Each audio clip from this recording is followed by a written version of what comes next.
kufika koko na manya una William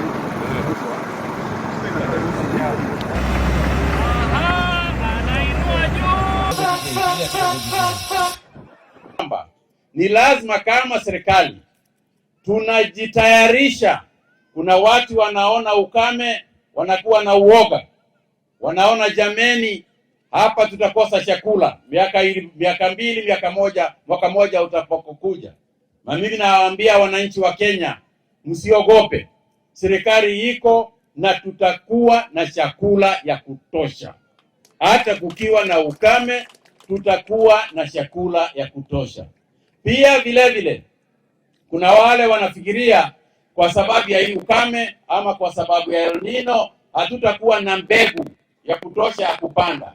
Vile vile mimi nataka kuambia wananchi wa Kenya tuko na mbegu za kutosha.